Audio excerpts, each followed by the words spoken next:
Returning is the motion of the Tao. Yielding is the way of the Tao.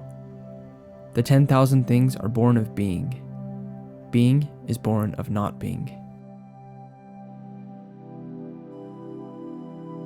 We live in a world that largely runs on cycles. The natural world is full of cycles. Things are born and then die, and the cycle is continued by their offspring.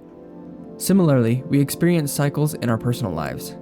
Our sleep patterns, interest in our work, feelings of well-being, and energy throughout the day, to name a few, all operate on cycles.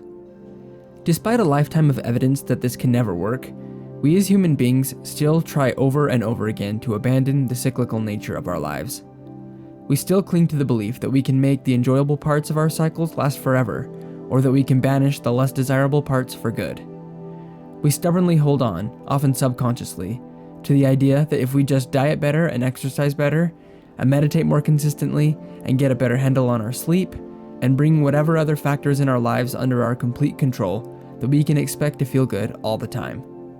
We think that if we can just get a little better at doing this or that, we will finally be able to find ourselves perpetually full of energy and a lust for life, untiring in the pursuit of whatever it is we think we should be accomplishing.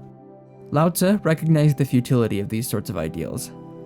Returning is the motion of the Tao. Yielding is the way of the Tao. The 10,000 things are born of being. Being is born of not being. The Tao operates in cycles. The way of Tao is understanding and accepting these cycles as a part of life and adapting to them. Sometimes things are, and sometimes they aren't. Rather than frantically trying to control things that defy complete control, we are much better off to identify what factors we can influence and allow those we can't influence to be what they are. There are many ways we can use this advice in our personal lives. If you don't mind me sharing a couple of personal examples from my own life, I'll try and illustrate this. I have always been a person that greatly enjoys being outside. I love summer and fall for all the opportunities they provide to get out in nature. But for years now, winter has been a real struggle for me. I live in a part of the world where winter means cold, snow, and less sunlight. Because of these and maybe a few other factors, although I enjoy winter all through December when it still feels like a novelty, by about the middle of January, I'm sick and tired of it. I tend to get pretty gloomy around this time, and just kind of have a harder time picking myself up emotionally. However, this last year, because of changes in my work and the things I was doing with my family, I ended up getting outside a lot more during the winter. Interestingly, as I spent more time out in the winter weather, I came to enjoy and really appreciate it for what it was. This has been one of the longest winters I can remember, and it's only in the last week or two that I think we've finally seen the last of the snow, but honestly, I haven't even minded it.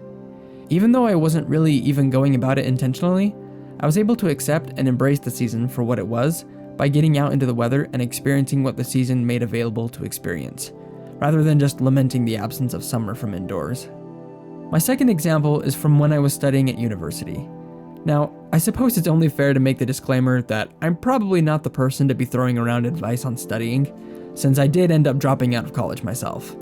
However, my grades were very good when I was there, and the semester I dropped out was the semester I would have been able to take advantage of a pretty decent scholarship because of my grades, so it's not like I was just failing everything.